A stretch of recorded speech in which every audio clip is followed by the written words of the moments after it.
Hey Rod, what's new?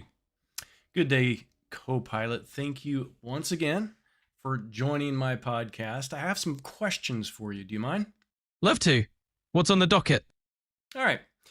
First off, what do you know about security drift? Security drifts typically when security measures become less effective over time, either because of changing threats or complacency in enforcement. This can include outdated software, ignored protocols, or just general leniency. It's a big deal because it leaves systems vulnerable. How's this fitting into your podcast's topic?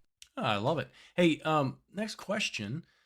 How serious do you think security drift is? And do you think that organizations might not be aware that this is actually happening within their environments?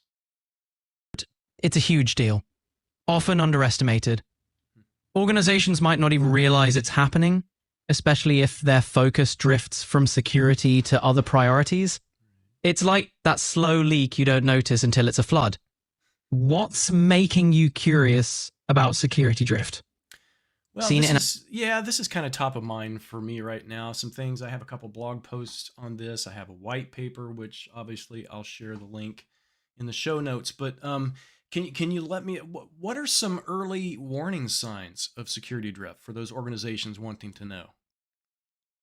red flags include outdated software, infrequent security audits, rising phishing successes, and lax access controls.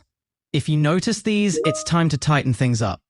For your posts, maybe highlight these as low-hanging fruit checks. Yeah, I'd appreciate that. Like a checklist, that would be great. That's a good idea. So how can organizations proactively identify and address security drift?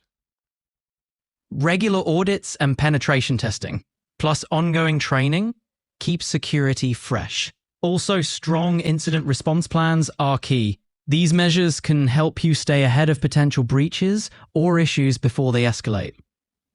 Getting So that into your checklist?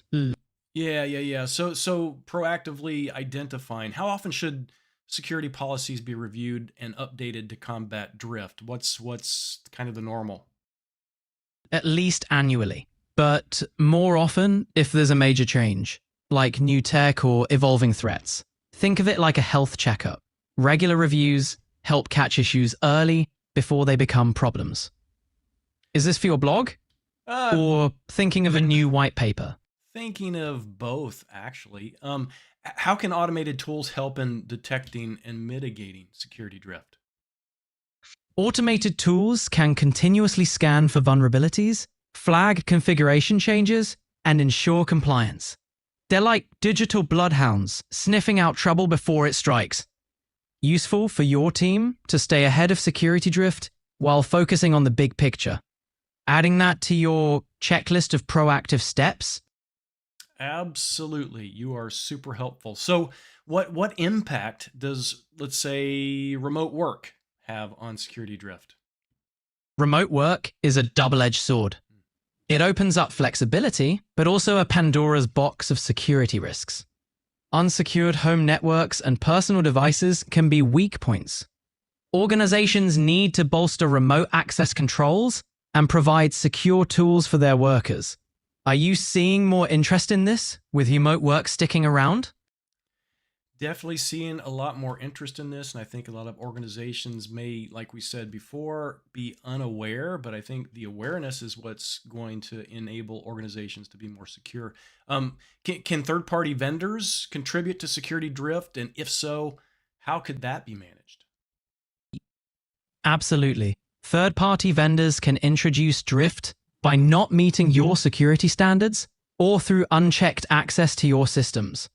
Vet them carefully and conduct regular reviews or audits to ensure their practices align with yours. It's a risk, but manageable with the right oversight. Consider spotlighting this potential blind spot in your materials. Yeah, that sounds good. I think that answers all my questions, except, if I could ask you for maybe for our listeners, maybe the top three recommendations that you might suggest as far as what organizations could do to help minimize security drift. Sure thing. First, Routine audits are crucial. Second, invest in ongoing training for staff to keep security top of mind. Third, maintain strong oversight of third-party vendors. With these steps, you'll catch drift before it spirals. Sound like actionable advice for your listeners? I would say so. Hopefully they agree. Thank you so much once again, Copilot, for being a guest on After the Blog podcast, and we'll probably do this again. Looking forward to it. Take care, Rod.